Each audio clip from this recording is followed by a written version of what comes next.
Welcome everyone. Thank you for joining us for today's webinar.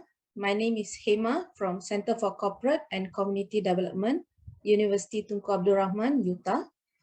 Today we are presenting Origami Revolution is Here, What You Need to Know to Excel in the Next 20 Years by Mr. Kenneth Ching, founder of Malaysia Origami Association and Malaysia Origami Academy.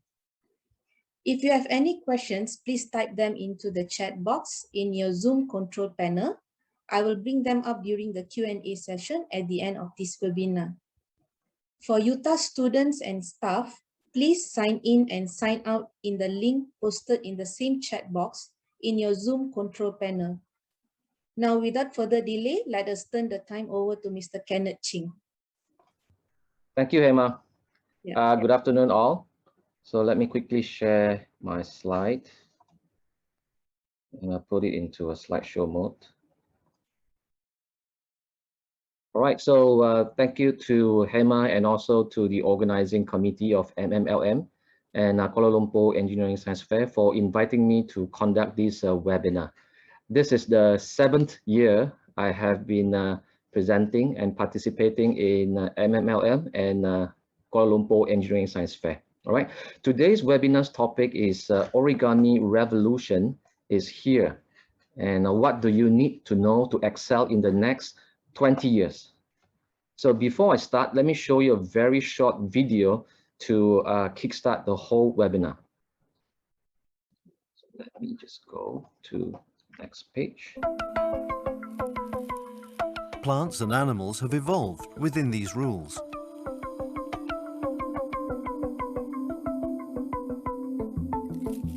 And also our human body could not exist without folds.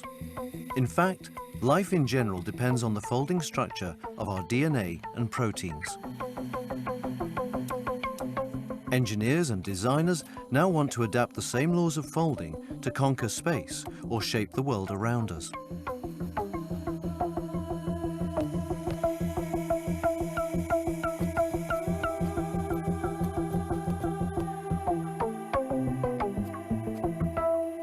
Origami inspires molecular scientists and robot engineers, the design of cars and modern aircraft. It's the beginning. So origami has been around for quite some time since after World War II, but it didn't pick up heat before 40 years ago. So 40 years ago, during the invention of the supercomputer, and also the advancement in computer science, origami actually gained traction and momentum. And ever since, we have seen a lot of technology that is based on origami. So today I will share with you a little bit regarding the application and the overview of origami technology and the science behind it. Before that, just let me have a quick introduction about myself. I'm the founding president of Malaysia Origami Academy, as well as Origami Association.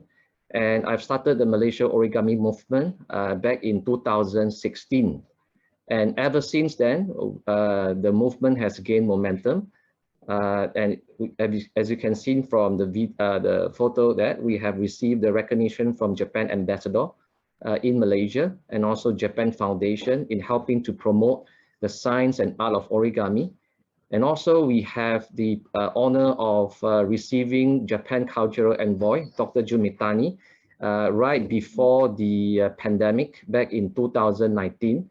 And we celebrated World Origami Day in KL.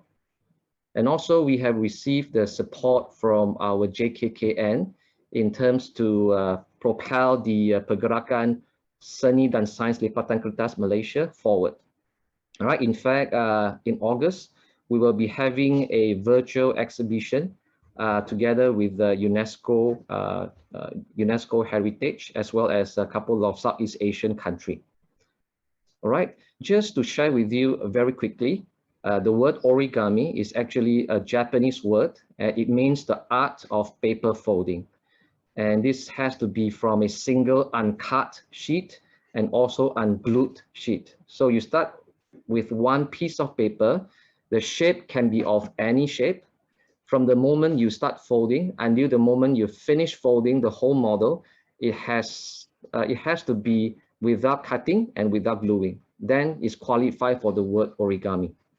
So this word origami is a Japanese word, but if we trace back in history, we can see that it actually started all the way back in 4,000 years ago during the Egyptian Empire. We can find at that time the papyrus fiber map that is found being neatly folded in the pyramid. So the way they fold the papyrus map is actually using a very intricate way, and actually it's quite advanced. Our solar panel, our airbags in a car, a little bit of it come from this type of folding signs. And if we look further down in 200 BC in China, we can see archaeological evidence that origami, the science and the art of folding, has been implemented into the modern days paper. This is during the Sihan dynasty. And if we look down further in the 6th century, the science and the art of making paper has been propagated throughout Asia from China into Korea and also into Japan. This is back in the 6th century. And in the Europe and the Western countries, we can see from the archaeological evidence that this is at the somewhere around the 15th century. There are some archaeological proof there.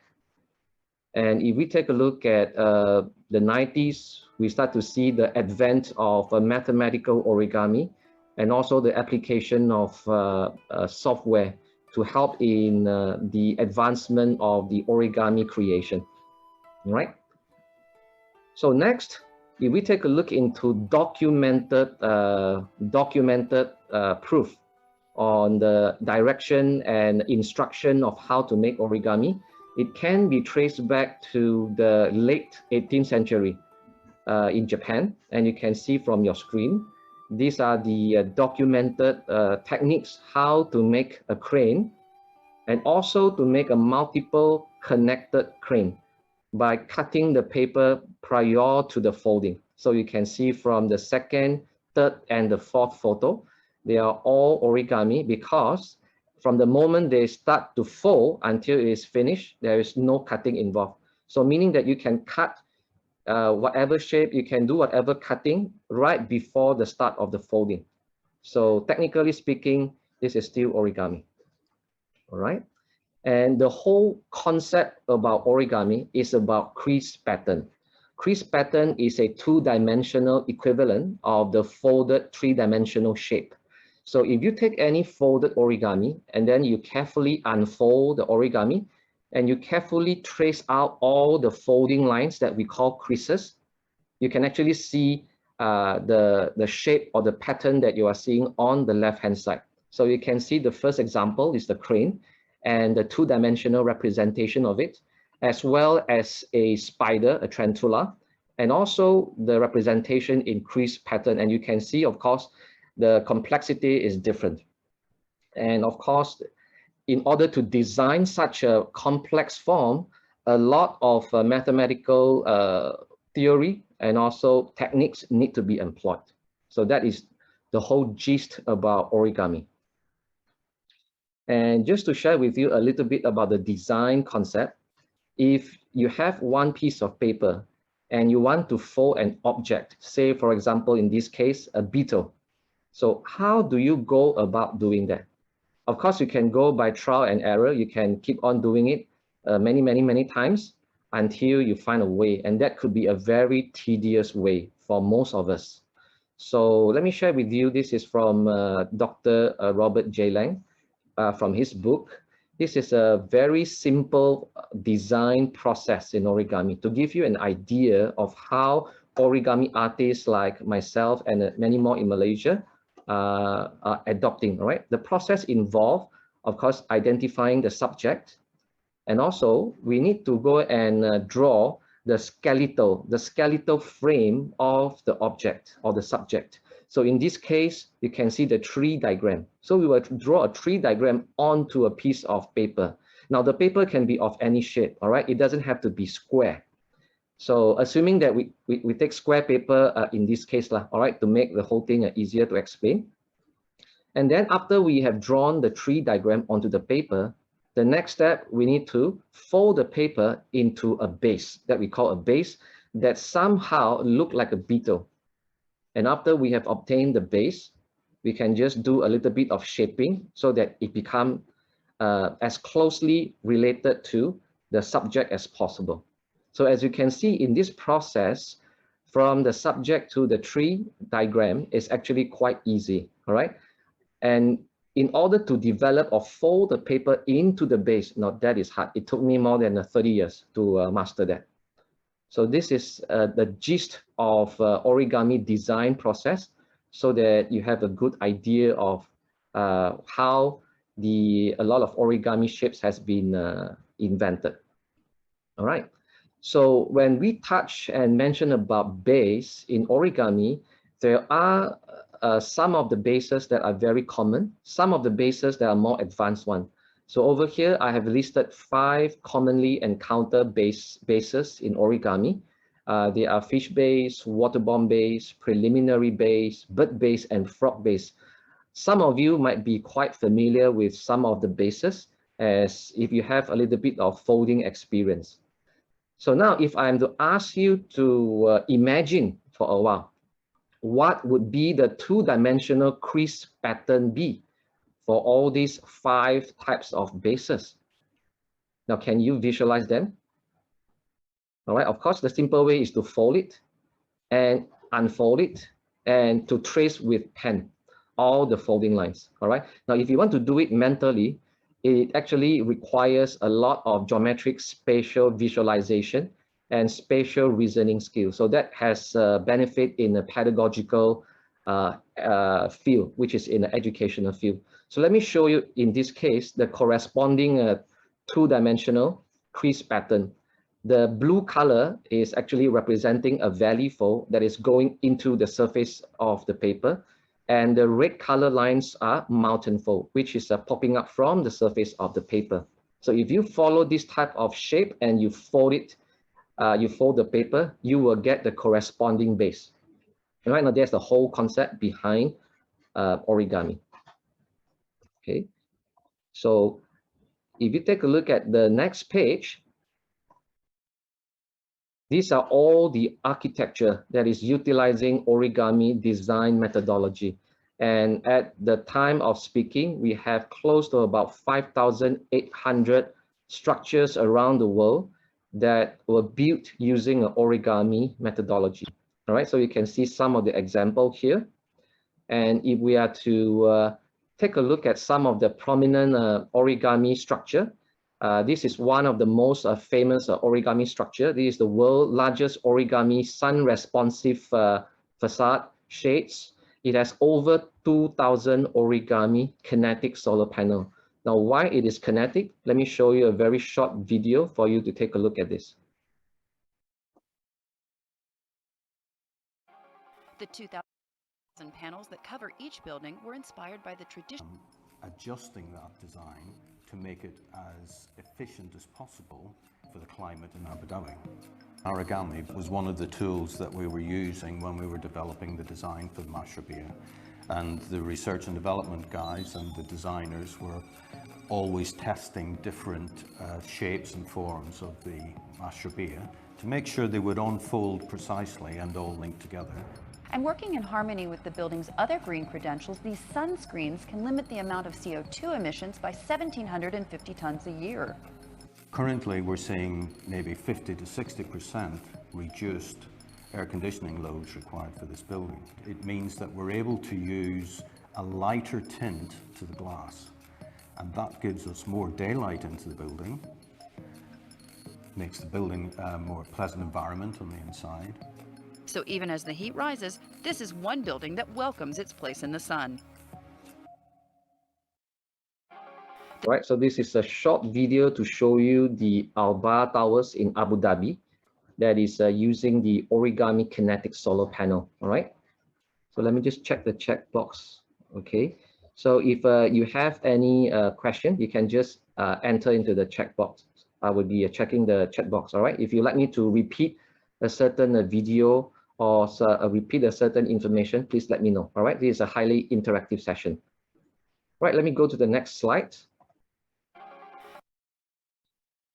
If we take a look into Malaysia own architecture, with before I show you the buildings, can you think of any structures or buildings that you have seen that might be built using an origami methodology or origami concept? Can you? Right, let me show you. The first one is our Putrajaya International Convention Center. The rooftop is actually built from origami, the actual origami shape.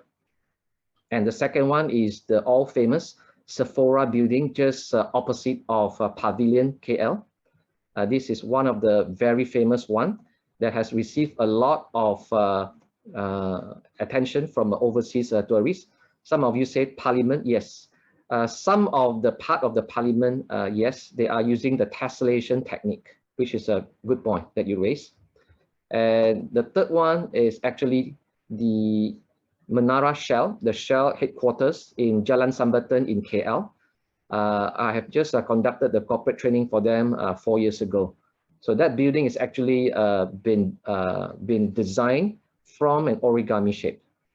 And if we take a look at more, there are more buildings in Malaysia that I cannot one by one list out to you, but I think you get the idea. All right. In recent years, we are seeing the origami has been used to build the cladding.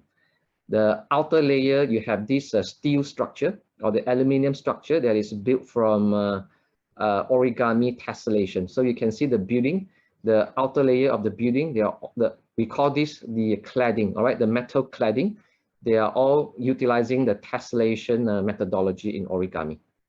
And we have the Tropicana Gardens Mall that just opened last year, March. If you have a chance to visit the place, you can also marvel at the beauty of the tessellated cladding at the exterior of it. And if we shift gear and move into and take a look into application, all right, we have this World Origami Kayak that has already gained a lot of popularity because of the foldability and compressibility. You can actually fold the whole kayak and you can compress it into a backpack size, and you can carry it with you. You can cycle, you can carry it. It's also very lightweight. So it can be redeployed or reopen up and reassemble into the kayak, and again, fold it back into the backpack shape. So because of this compressibility or redeployability, it has become very versatile and of course gain a lot of popularities. And if you take a look at the next one, the space agent, Japan Space Agent, Japan Space Agency, they are actually having an R&D now. They are trying to create a foldable spaceship. So just imagine that if one of the mothership, let's say a space shuttle traveling to very far away stars or planet, once the mothership is reach its ends of life, imagine that inside the mothership you have a couple of same size origami spaceship that is folded inside. So as the mothership reaches the end of life, you can just unfold another, we call it the sunship. So it can travel the same distance. So just imagine into the possibility of our space exploration. So that is the power of origami. And number two there, you can take a look at the telescope. So the telescope lens, if you want the telescope to be a very powerful one, it has to be large enough. So if you want to put a telescope that is large enough into space, the challenge is how do you compress it so that you can store it into the spaceship before you launch it into the space. So that is why the origami technology come into place. And also number three is actually the surgical artery. We call the artery stent, angioplasty stent. Later on, I have a very short video to show you how it works. But basically, something as large as a solar panel that is ranging tens of meters to a couple of mm or a couple of micron. All right, you will see all of those have one thing in common, which is they all utilize the foldability of origami. So let me show you the next slide. There are some video here that I'd like you to go through before I elaborate further. I think most of them are pretty self-explanatory. So I'll let you watch through one round before I explain further.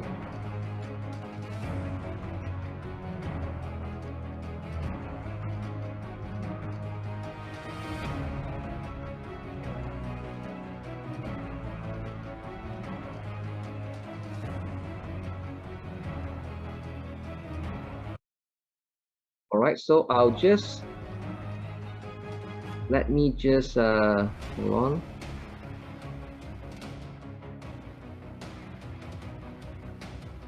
Really challenging. It has 12 layers of Kevlar we're working on an origami-based deployable ballistic barrier that will keep emergency personnel safe during a hostile situation. We met with federal agents that often use current shields and asked what could help them to better do their job. Current products out there are about 90 pounds. That's pretty heavy for one person to carry, and it only protects one person. Our goal was to go for 50 pounds and protect 2 to 3 people. This pattern is a Yoshimura crease pattern, and when it deploys, it provides these nice angles which we hope will be even more effective shape for a barrier. So going from paper to other materials can be really challenging. It has 12 layers of Kevlar with an aluminum core in the middle. The students did a lot of calculations, and 12 layers is really what you need to be able to withstand a bullet from a handgun. One of the great things about this particular fold pattern is that it opens and closes really easily. In an emergency situation, you've got to be able to just get that thing open and get it in the way. We're working on an origami-based deployable. All right, just let me check there are some questions there. All right, so do origami work based on symmetry? The answer is yes, and also no. Right? There are a different level of origami. Some of them are symmetrical and some of them are asymmetrical. So later on, I'll share with you some example of what are the symmetrical origami and what are those asymmetrical origami, all right? So let me move on to the next slide. So some of you that have attended my webinar before, so you will see some of this slide before, so just bear with me. You can see that on the top right corner is the James Webb telescope that will be scheduled to launch this year.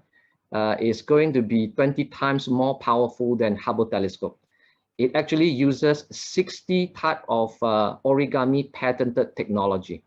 All right, all the way from the solar sail, solar panel to the deploying, the lens deploying mechanism. They are all using origami enabled technologies. And also the star shape at the bottom left corner is something that NASA is working on to be sent to the space again in order to capture the planet that are orbiting behind the sun of a faraway galaxy.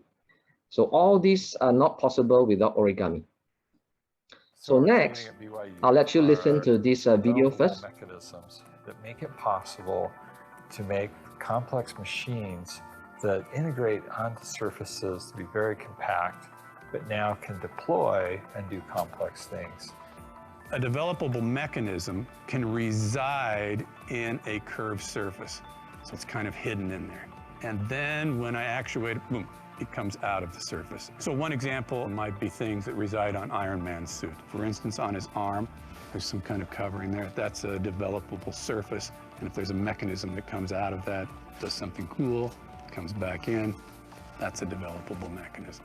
So there are a lot of industries that this can apply to, one of which is surgical equipment. If this was... So let me just stop sharing here and show you on my screen. Let me just spotlight myself and show you some of the developable origami, all right? Let me see. You can see that I'm holding here is actually the star shape. So I print out the crease pattern, and this is the star shape. You can see that it's actually deployable and it can be folded and redeployed. And if you take a look at the rotation in the center. This is called the square twist theory. And this is asymmetrical. Just answer the question. So let me quickly turn off my background so that you can see. I know this interfering with it. So allow me to turn off my virtual background so that you can see more clearly. All right, just bear with me for a while. All right, so this is actually a deployable starship in a miniature form with all the crease pattern printed on. You just fold it. And you have another one that is in 1995. This has been deployed into the space by Japan Space Agency. So this is called the Miura fold. So you can see that this is a single degree of freedom. My hand is moving in a straight line, open, and then my hand move in a straight line, it becomes closed again. So it's a single degree of freedom, meaning that you can save on a lot of installing a lot of motor and actuator, thus making the satellite launch become very light. And the most expensive part of the satellite launch is the payload, which is the weight. So if you can reduce the weight, you can reduce the cost of launching. And this is the surgical stand that is used in the heart surgery. Later on, you will see how it works. And also, we can use the origami. We are using the Pythagorean spiral technique to fold into the double helix of human DNA. And of course, you have this something what we call the buckling, cresting pattern, how things collapse. So I just, with a single twist, you can change color by carefully placing the crease pattern. All right, it's very amazing how it works. If I open up for you, you will see that it's actually is using a reflective symmetry. All right, a reflective symmetry, so that they are complementary pair of each other. So you can reflect it in a certain angle. They are still complying to a certain symmetrical rules, but you have a certain angular reflection. So if you position it properly, you will create a lot of amazing movement. And you can see that my hands are just moving in two directions. So this means that the mechanical deployment system can be very simple, thus reducing the cost of it. And not to mention the space. All right, someone asked something. Do we have this origami as a subject of part of the curriculum? Somebody asked, right? Yes, if you take a look at our standard 4 to standard 6 textbook, we do have that, but it's just teaching you how to fold a crane. I mean, this is better than nothing now, right? But we need something more technical. So if you are referring to what I have just shown you, the answer is no, not that I know of. If there are some teachers or educators that is joining this, if you know your schools or some other schools are doing that, please correct me or let me know. All right.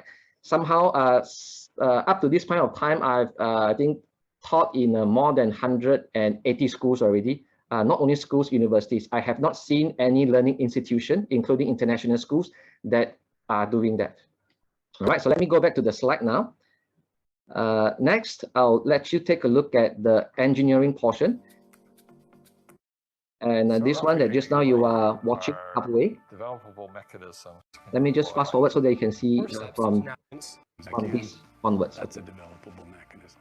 So there are a lot of industries that this can apply to, one of which is surgical equipment. If this was to scale, it'd be a small, minimally invasive surgical device. And as it goes in, you have two different components that will unfold off of it, one of which could be a camera. Hold on. So what we're creating As these for launch, and then once it gets into space, it can deploy. This may be a rocket or a missile and have this fairly complex mechanism that just morphs and transforms off of that surface. Here's a wheel that's rolling on say a Mars rover. We hit some obstacle, we deploy that, becomes a crawling mechanism that can crawl over those obstacles. We're also beginning to look at things like deployable drones. So I want to have the drone be nice and compact when I carry it around. So what's fun here is it's deployed, right? And it can go back into the surface. We're doing work in origami-based engineering, and as part of that, we moved into curved folds. The mathematics revealed we can implant machines on there that will have these complex functions and morph out of those surfaces. We usually design the mechanism independent of its home. So the idea of using a curved surface as the kind of home mechanism, that's revolutionary because we don't tend to think about mechanisms in this way. Suddenly we could do Right, really this is complex what you things are that no one's ever been able to listening do to is Dr. Larry. Dr. Larry has published a very famous book on compliant mechanism back in year 2000, 21 years ago. If you are interested, you can check it out on the internet, right? Now let me show you right here is actually the reconfigurable type of origami that has been used in a lot of application in engineering, all right? Namely, the pipeline that is used to transfer petroleum or chemical fluid. So at the moment that you need to install a lot of actuator, all right? The actuator is monitoring the flow rate, the pressure, the density of the fluid, the temperature. But now with the origami coming into the picture, you can use a lot of smart way to reduce this type of hardware, because you can simplify all the functions into a few pieces of, let's say, synthetic material. So we call this the meta material. So all this is actually at the very, very advanced level. Even in a developed country, they are still a lot of them are still under R&D stage, right? So this has a lot of potential in the Industry 5.0, which I will elaborate a little bit more. All right, let me see. All right, the video is lagging, right? Sorry, because that's why I try to stop, because I have I'm trying to squeeze in a lot of information to you. So I'm showing like 4 videos at the same time. So sorry about that. Some of you that is experiencing a slow internet speed, maybe it will lag a little bit. So that's why I switch over to the non-slide mode, and then I'll play one by one so that to reduce the lagging. All right. So over here on the top right corner, you can see that origami can also significantly strengthen any material. If you fold it into a specific pattern or a specific configuration, you can actually strengthen the material. So as you can see from the video here, if you take just a piece of paper like that and you try to put weight on top, of course the paper cannot withstand the weight. But if you fold it into a specific configuration, you actually can strengthen the paper by creating an interlocking structure among or inside the layers or among the layers. Right at the bottom there, you can see that this is something that is what we call a rigid origami, a rigid structure. When folding origami using a thin piece of paper, and when you try to fold something very thick, like you have a plastic sheet, metal sheets, cement slab, a wood veneer, it will be a very different story. So again, you have to dwell down to the math portion of the origami in order to solve all these problems if you want to fold something that is rigid. So all these are classified under the technical origami, which is the context of today's webinar. Just to show you what origami can do and the level of advancement in origami technology. So over here, you can take a look at some of the kinematics, kinetic origami that is comprises of a few pieces of connected origami, and you can see that it can actually move. All right, so I'll just play this one by one so that it will not overload your internet speed, so that you won't see the lagging. So I'll just play one by one so that you can see. So the one that I'm playing now on the bottom left hand corner is actually the Miura fold that I showed you just now, that is used in a Japan space agency. If you take a look at my camera again, so this is called the Miura fold. All right, each one of them have their own technical details. Okay, I can see some of my students are also joining. So some of you that have attended my classes before, I think you have done this before, so you know. All right, and next, let's shift gear and take a look at some of the actual application. So one of the very popular application that we see is actually the resonance chamber that is being used in a lot of theater in Europe. and also in some part of the US. This is called the dynamic spatial acoustic, electroacoustic technologies. So it will automatically sample the sound wave coming in from all different facade of the room, and then it can detect which part of the sound has interference or overlapping, and it can automatically feed back to the wall. The wall is all the movable panel that is similar to the origami building, the solar panel or the shade, the sun shade that we see just now, right, in the Saudi Arab there. So they are using the same technology to shift in such a way that they can optimize the sound wave going into all the audience or the spectators' ears. So that's how the dynamic spatial can be enabled using origami technology. Okay, next. Again, there are a lot of video here. So I'll just play one by one. I'll start off by playing the one at the top here. This is the angioplasty for heart surgery to remove the blockages in the heart artery. So some of you that are born in the 60s or 70s, like myself, you will know that at that time, if you heard of someone having a heart surgery to remove the blockage, you know that it's going to be an open heart surgery. But nowadays, such an open heart surgery is no longer needed. It can use a pinhole surgery. So what actually enabled all this to happen is back in the 1986, a Japanese female doctor invented this origami surgical stand that is using origami technique, as you can see from the video. And this stand, because of the foldability and compressibility, it can be folded and compressed into a very thin or very small structure, and then you can insert it through the armpit into the artery, and then when it reaches the location that has a blockage, you can just pull and it will expand and open up. Since this is made from a metal alloy, the metal alloy will cut into the blockages there, and thus removing all the blockages. And the beauty part of it is that this metal structure will, over like 4 months, the new tissue will grow on top of this metal alloy that is safe for humans. So thus strengthening the location that has these blockages. All right, so these are all the breakthrough that is without origami, it is impossible. All right, another one that in the center here that I'm going to play now is at the International Space Station. This is actually the expandable habitat. All right. Expandable habitat is something that, because there is a lack of gravity in space, so that can be done. So you can actually do something and then fold everything into a module, and then you bring it to space, attach it to a space station or spaceship, and then take a look at this. You can actually increase the airflow inside and it will expand, inflate. So this is actually like a water bomb, like an origami paper balloon, if you have folded them before. Right here on the top left corner is actually what we call the self-folding origami, self-folding.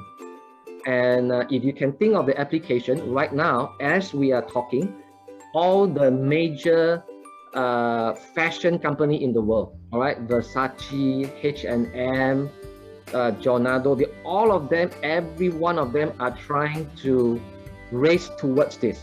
Because imagine that you can make something, a fashion that the shape of what you're wearing can change. Imagine that you walk from outdoor into indoor, from hot to cold or cold to hot. With the temperature change, you can actually, the way you design the crease pattern, you can cause some part of the shirts to tighten, some part of the shirts to become loosened, and you can change color. And all this has a lot of very interesting and commercial value that a lot of companies are hiring origami scientists just to come up with this. Later on, I'll show you a lot of examples, but 1 hour, I think it's impossible for me to show you. Usually, my lecture in universities takes about 4 hours. And in a corporate training, usually it's a 9 to 5, Monday to Friday is a 40 hours program, all right? So because we only have 1 hour, I will try to squeeze in as much information as possible, all right? Let me check the chat box. I think somebody asked, can origami be done by computer simulation? Yes, later on I'll show you. My students have already done all that. I'll show you some of the examples from my student as well, all right? And robotics, all right? Origami is the mother of robotics. Without origami, robotics is not robotics that we've seen today, because the robot need to move, and also need to be stored away in a very complex and also compact manner. So in that manner, deployability, foldability, the folding ratio all comes into play. But of course, you are not folding paper. You are folding the PCB material, the flat circuit. So this is the robotics. All right. How about biomedical? Take a look at this So Kurashiki Central video. Hospital changed the rules and set new challenges for young surgeons. 倉敷中央病院では今年度から実技試験を導入することにいたしました。ユニークな病院だとは聞いてたんですけど、何が起こるんだろうと思って、最初のミッションはこれです。こういうテストだと思ってなかったんですけど、やばいって思いました。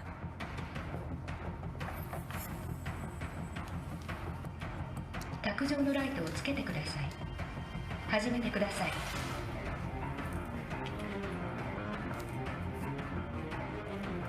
それは折っていけばいくほどに難しくなってきてしまって、思ったより紙が厚くてなかなか折れなくて、これじゃ一点にもならないなと思って。5分前です。終了1分前です。5、4、3、2、1、手を止めてください。So this actually been used in Japan. The surgeon, as a surgeon trainee, you have to be able to do this. All right, this is one of their requirement. And what you're seeing here is the origami at biomedical level, pharmaceutical level. This is what you are seeing is actually the DNA. All right. Just now you see this is something that I folded, the spiral, double helix spiral. So origami DNA, if some of you are coming from the pharmaceutical field, I think you are not the stranger anymore. You have keep on hearing DNA origami or origami DNA, or even a scaffolding, origami scaffolding.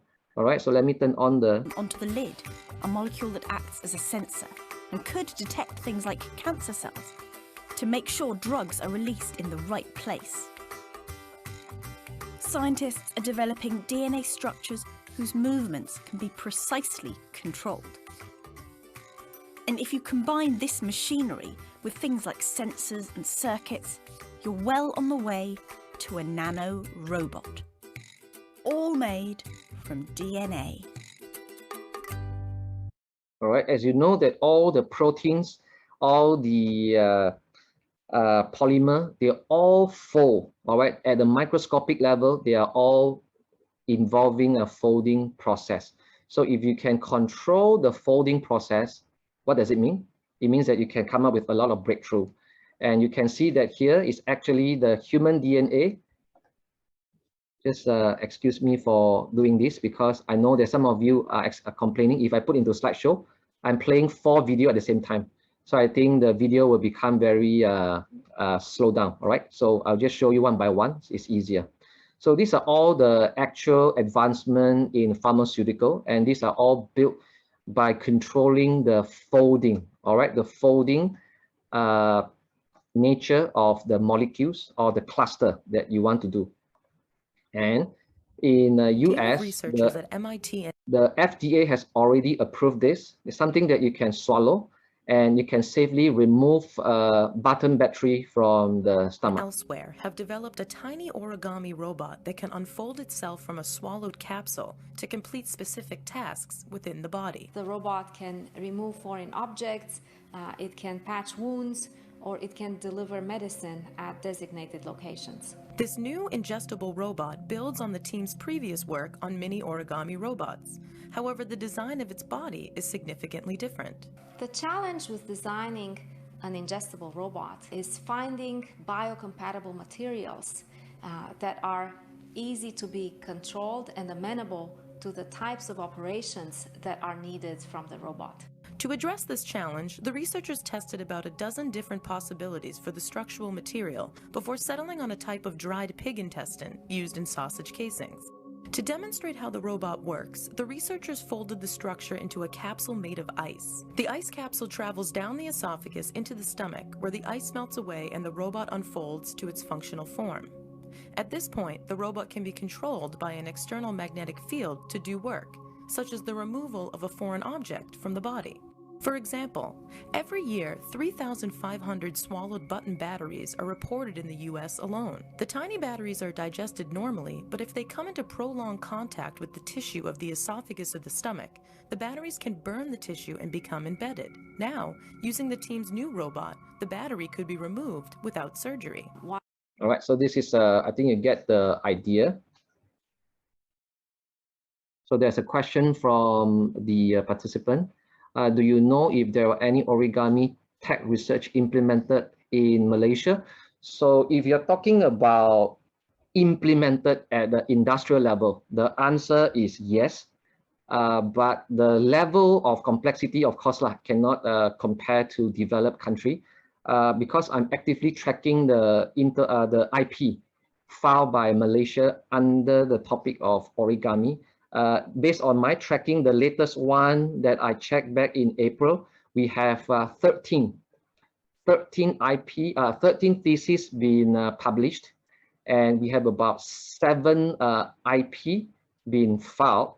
Those are using the foldable, collapsible support in the event of you have a rupture of a building or during a fire. You can quickly take that small structure and you open up, and it acts like a hydraulic support to protect the person that is trapped.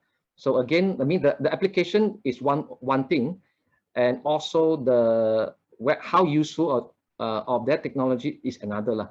So a lot of them are related to a foldable table, the foldable cover for the phone, you know, all those are more simplistic level, yes, to answer your question. But if you're talking about in a high-tech sector, the answer is no, or at least not that I know of yet. All right. Back in 2014, I've been hired by Motorola to train their R&D. So I was there to train their R&D, and then a couple of years later, I heard that they actually do something to the phone to have this foldable phone. But that one, whether or not the whole thing is coming from my course or not, that one I don't know. I think you can also apply this to your individual field of studies once you master the folding techniques. All right. So let me move on because I have a lot of slides to show. Again, this is what we call the graphene origami. This is also a very breakthrough type of origami technology that is very important for you to know. So let me just show this and watch this carefully.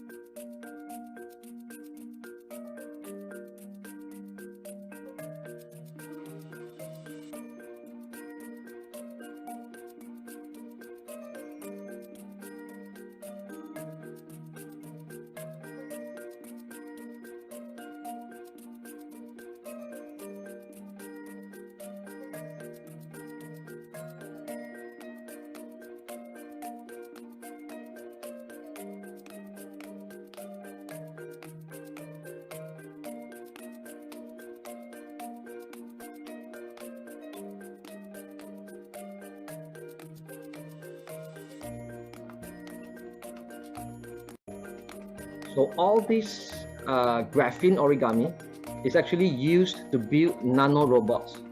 So next time, we no longer even need to perform physical surgery. You can just inject or swallow the tablet, and then the AI will take care of itself. It will identify which cell to go by having a micro camera or sensing the hormones or the presence of a certain marker, like a cancer marker. The AI already know what to do. So all this is made possible with the breakthrough in graphene origami fabrication technique.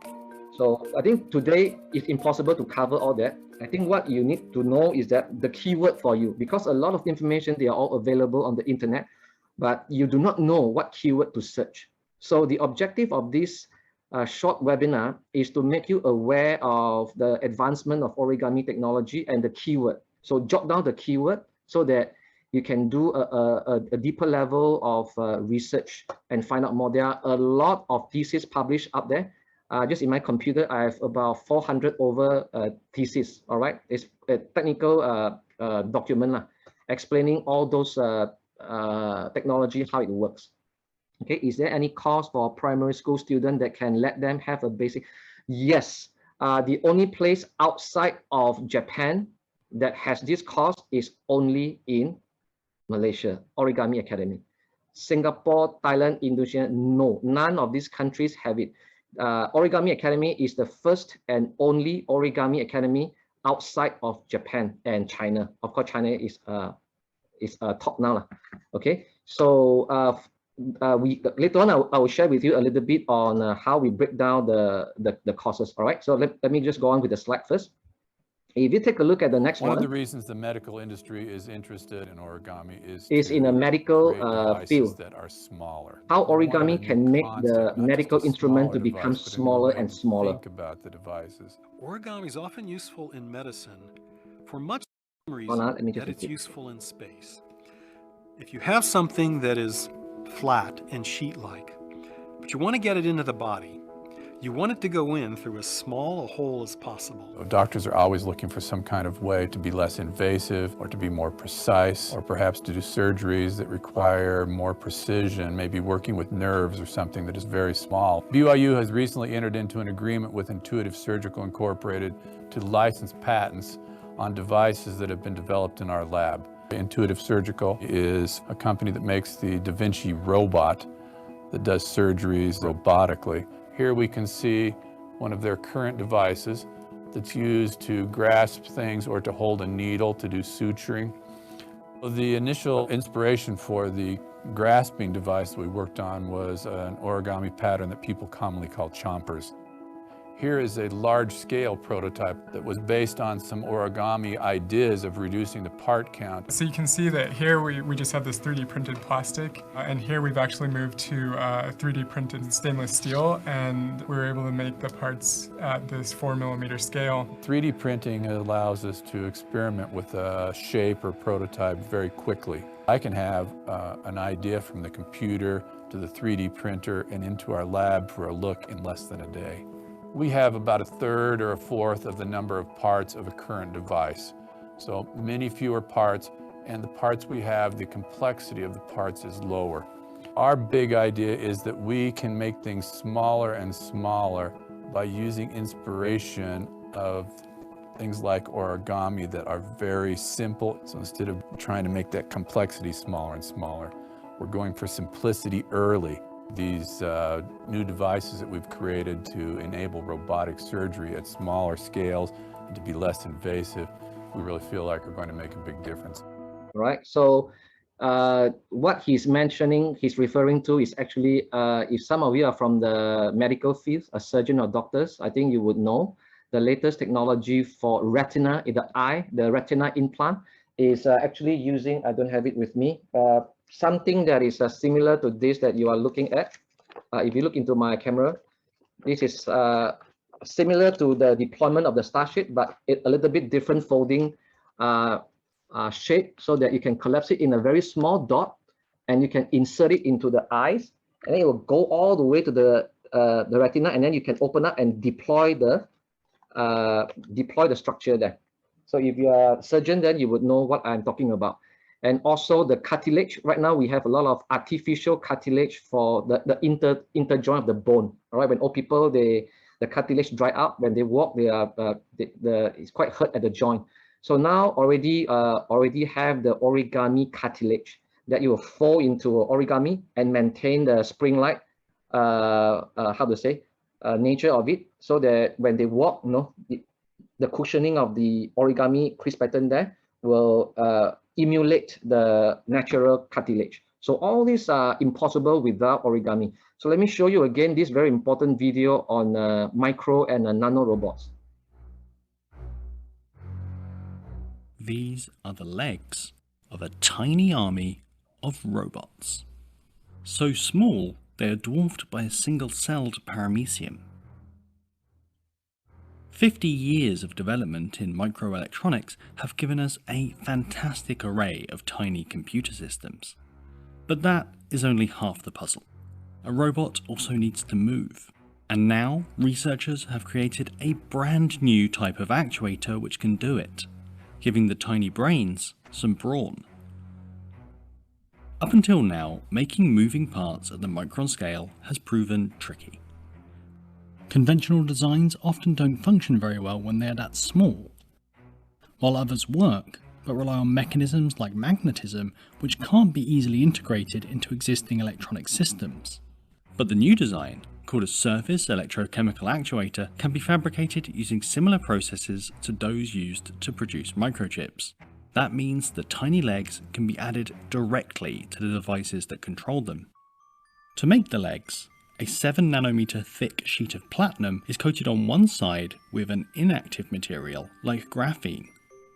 The legs are then patterned using a technique called lithography, and the excess material is removed. In order to work, the legs need to be in water, but the concept is relatively simple. When a current is passed through the platinum, charged water particles are attracted to the uncoated surface. The force of these particles binding to the metal creates stress on one side of the sheet, and that is what makes it bend. By reinforcing sections of the sheet, the bending can be controlled more specifically.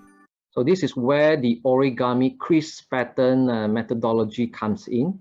By carefully designing this pattern onto the printed graphene, you can actually transform this into a compliant mechanism, or something that the Dr. Larry mentioned about, right? So this is the technology coupled with the graphene technology to fabricate nano robots. And voila, a tiny robot leg. The robots are equipped with 2 minuscule solar cells. All right, so I think you get the idea. I will not play the whole thing. If you would like to know more, just type in origami nano robots or origami nano injector. This again is origami. There's a collaboration. Nano injector that I'll just show you the important video. Right? Let me fast forward to the technology, which we call nano needle, which is the hollow needle, can damage, actually go lost because of the small. In fact, they're so small. We actually. Okay, the technology of making a small needle is there with the graphene, but the mechanism how to deploy and deliver the nano injector, that is the origami compliant material. We call them lances. So the lance is different than the is solid. So what's really cool about the technology is that DNA is a negatively charged molecule. All right, so this is one of them. And another one is mask, a lot of masks. Currently is using origami techniques to increase the breathability. So Origami already shipped, I think, a dozen of masks is on the way to Origami Academy for us to evaluate. We will validate based on the data sheet. We will also do a lot of usability tests, reliability tests, and we study the pattern. This is from Japan, the right-hand side one from Japan, left-hand side one from the USA. So we have request sample and they have already sent us on the way. So you will see us publish in our Facebook page, the study, all right, of our usability test. This one is what? Okay. Surgical technology becomes I will just fast forward this one. We don't have time, I think, to see all, but this is what I mentioned just now. It can be used to deploy parts into our body because of the foldability of it. And you can see the airbags no longer constrained to cars. Now we have airbags for human, to catering to the extreme sport, for the senior citizen also, because a lot of time when the senior citizen actually have a fall, it will be quite fatal because once they are bedridden, all the illness will set in. So if you can, of course, we cannot prevent fall, but what if you can prevent injury sustained during a fall or minimize it by wearing a personal airbag? This is what you're seeing here. And in 2018 December, in Las Vegas Consumer Electronics, already this is sellable. It's about, I think, costs about $1,200 US, and it's reusable. So you can see that a lot of application for extreme sport, for cyclists, you know, this is the personal airbag, human airbag. All right. So you can jot down the keyword, and later on you can just search through the internet. There are tons and tons of information out there. All right. And based on the crease pattern of the origami, each of the folding lines that you see, if you apply to mechanical engineering, as I think some of you might be coming from a mechanical engineering background or architectural background, then you could understand where this is coming from. This is from the linkage mechanism. By carefully designing all this, you can make this move, all right, based on the origami methodology. And this is actually the software that some of you are asking just now. So let me just put this into slide mode. All right, so this is actually drawn by some of my students. All right, so in Origami Academy, we are not teaching you how to flow flower, animal, all this boat, aeroplane. No, because if you want to learn origami, you go to YouTube. It's free. You don't have to come to Origami Academy. In Origami Academy, we are trying to impart the skill, the how-to, and we build all the way from the bottom, base up. And that includes the utilization, how to use the software. There are about 16 types of software out there. Unfortunately, they are not the off-the-shelf software. So which means that there is no help file. It's very difficult to use, all right? Unless somebody already know how to use it and they can guide you through. So of course, learning how to use the software doesn't mean that you can design anything, all right? It is just a tools only. In order to obtain the skill, you have to go through the program, you go through the practice and the whole process. It's not that you attend a few classes and then you become the master. All right. So a lot of people have a misconception about origami. Oh, after I attend the origami classes from Origami Academy, after 10, 20 lessons, I can become the master designer. That is a misconception. All right. So origami, like any other skill, needs practice. All right. So these are some of the examples that I'm showing here, and as well as here. If you go to a Google Scholar and you type in origami nowadays, I think you can easily find more than 123,000 thesis and technical paper out there. So go ahead and give it a try and sample some of the theses so that you can understand the depth and the importance of origami, the roles that it plays for the next maybe 10, 20 years. All right. So it's almost 4 now. So let me quickly go through some important slides.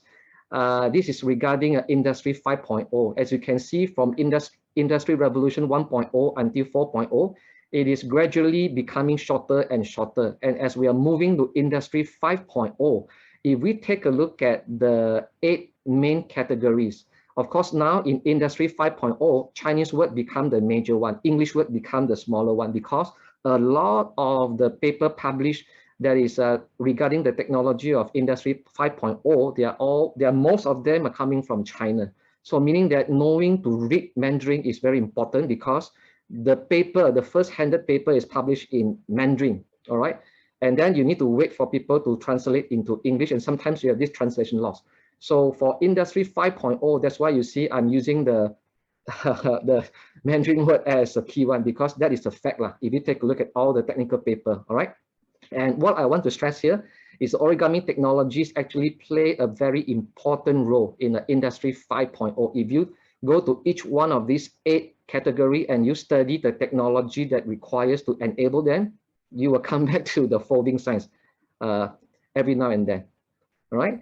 And of course, I don't have chance to go through with you the asymmetrical, the art form. You can utilize it to the art form, to the fashion world, to create a bio supercomputer, the fashion, and also you have the accessories, the foldable bag.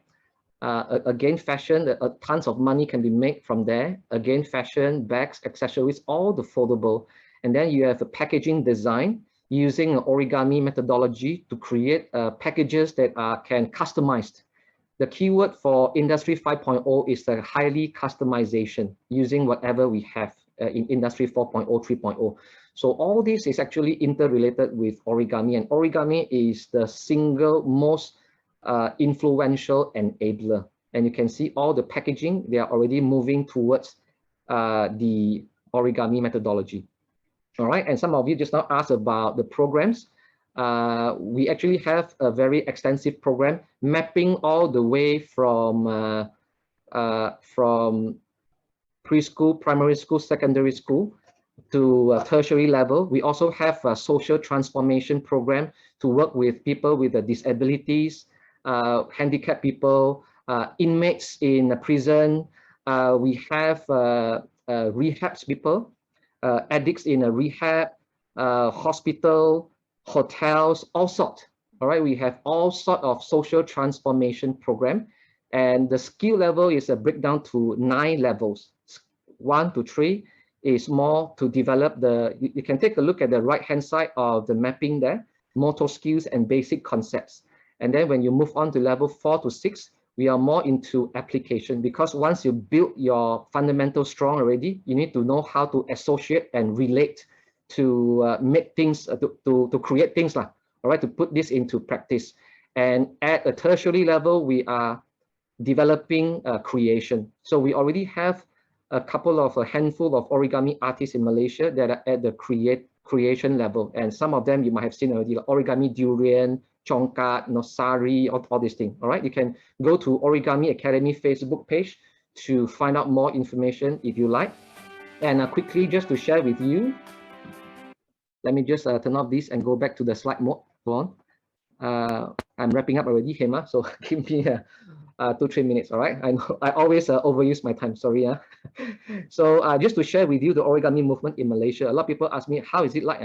So already we after I came back from Japan, I was in Japan for about 7 years. After the earthquake 2011, I came back and I started the movement. So we are seeing a very strong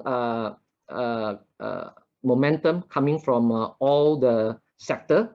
And you can see that our origami exhibition in Penang, we have a lot of corporation engaging me to do a lot of commercial works and also corporate training.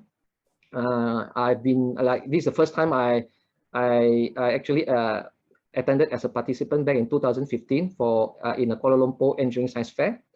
And also we have a lot of malls, event companies that they are very interested in the commercial type of application. And this is the symposium, International Origami Symposium. All right, you can see that a lot of them are all the double PhD. All right. So those sitting in the room there is a lot of scholars there. They're all interested in origami, and a lot of schools actually came to pull information from Origami Academy, and we are also supporting a lot of Malaysia Book of Record 2 times using origami as a theme to create the origami Wal Bulan. And let me see. Yeah, I rushed my slide through. So if you want to know more information, please visit this social media for more information. All right. And I think the most important session is the Q&A. Let me go and read all the Q&A first and see whether I can answer. Mr. Kenneth? Yes? I've listed out the questions. I'll read out for you. Sure. All right. So we have few questions here. How can we innovate new origami designs? Yes, the innovation of the origami is actually you need to have skill first. All right, you need to have the know-how. So after you have the know-how, all the knowledge, the theory, the axiom in origami, then you need to put those into practice. And after you practice it enough, you can relate. You can you can use those theory. Then only you can create. So that is the basic R&D process. You need to know something first. So in the first place, to obtain such a knowledge is difficult in Malaysia, even though we have a lot of social media, internet. Coming from 70s without computers, we have very limited information versus now you have excessive of information. If you do a search in YouTube or Google, you have more than 3.5 million origami related articles. So it's impossible for you to go and siphon through all those origami knowledge that is relevant to build your skill. All right, so you need to have the systematic way of obtaining the knowledge and then a systematic way of learning the skill so that you can systematically try to understand how those skills are applied to the applications And after you have the whole snapshot of the technological implementation, then only you can come up with your own way of innovation. All right. So I hope I answered the first question. Okay. And then we. Yeah. The second question, how about Petronas Twin Tower, RTM, and Parliament? Is it considered as origami architecture? Yes, some part of it is actually origami motivated if you take a look at the structure of it, but not entirely. The structure that I illustrated just now are the structures that have maybe like more than 70% origami element. And if you take a look at architect, actually I've conducted a technical talk to the Persatuan Architect Malaysia back in 2017. All right, so they are also very interested. And I've also made a couple of metal origami sculpture for Kazana back in Johor there. So those are partially origami, partially architecture and civil engineering. So the whole thing is like blending together. So there is no one thing that is very, very pure origami, but rather origami is applied into all the engineering field. So you can definitely see a little bit of origami everywhere. Okay. Right, the next question. Yeah, the next question. Do origami work based on symmetry? Yeah, I think just now I answered that already. We have a symmetrical, we have a symmetrical origami and a non-symmetrical origami. Yes. So Okay. I covered that one. Yeah, and another question, architecture nowadays has gone crazy. Your comment, please. Architecture, right? Yes. A lot of architecture, if you take a look at the sculpture alone, right? A lot of the nowadays sculpture are all static one. You make one sculpture and then it will remain the same shape all the time. But if you take a look, some of you, if you have gone to a Changi airport in the past 3 years, you will see the dynamic sculpture. There is a lot of them using origami. If you take a look at the latest, the BMW and Mercedes, they incorporated haptics, HEPTICS. Go and search for this term.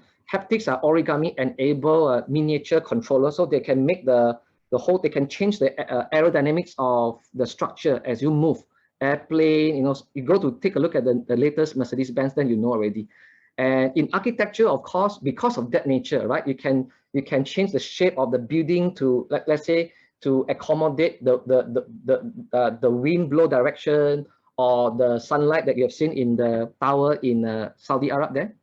So because of the how to say, the very flexible and versatility of origami technology, that's why it's becoming a very hot topic in architecture.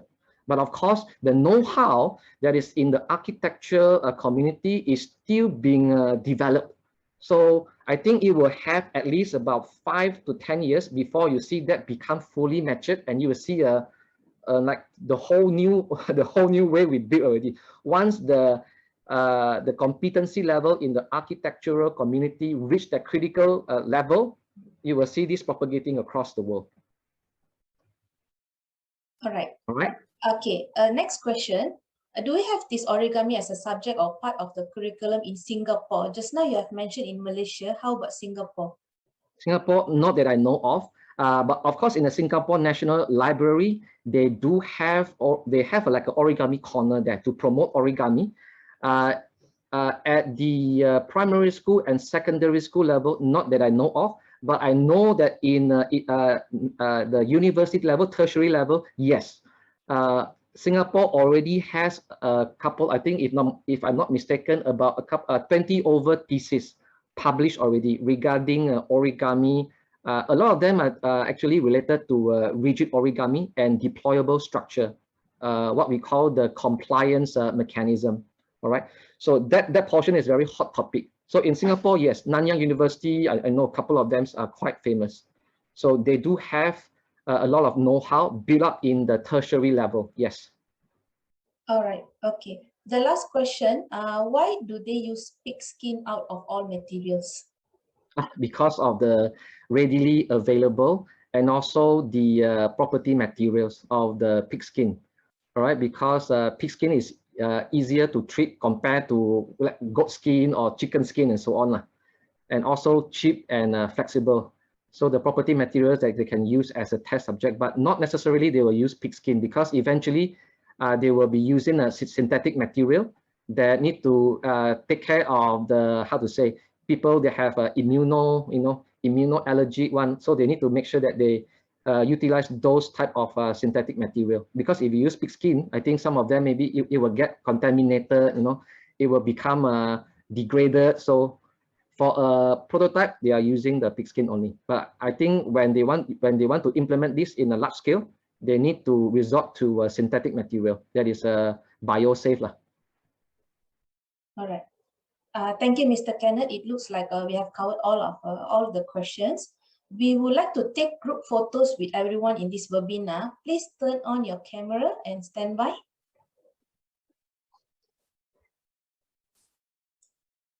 So let me stop sharing, Hema, so that you can. Sure. Yes. Right. Can everyone turn on your camera just for a while to take the group photo? So, Mr. Kenneth, is there anything else you would like to cover before we wrap up? I think just for the Malaysia origami movement, so a lot of people ask me how to be a part, right? Just start to do research in origami. Because there are a lot of resources in the internet, all right? So today you learn some of the keywords there. Also, you can follow our page on and off. We will always post up-to-date technology there. So what you can do is start to get involved in origami, do origami, teach origami, and promote origami. We need to build our competency level in order to be competitive, especially for the younger generation, because our younger generation will be going into Industry 5.0. And Industry 5.0 is a lot of origami-enabled technologies there. And of course, our government, hopefully our government can recognize that and also implement this into our primary, our secondary, and our tertiary level at a more systematic level, because now is depending on the individual institution only. Okay, so that's what I have to say. Okay, thank you, Mr. Kenneth. Welcome. Thank you, Mr. Kenneth, for this insightful webinar. Thank you and stay safe.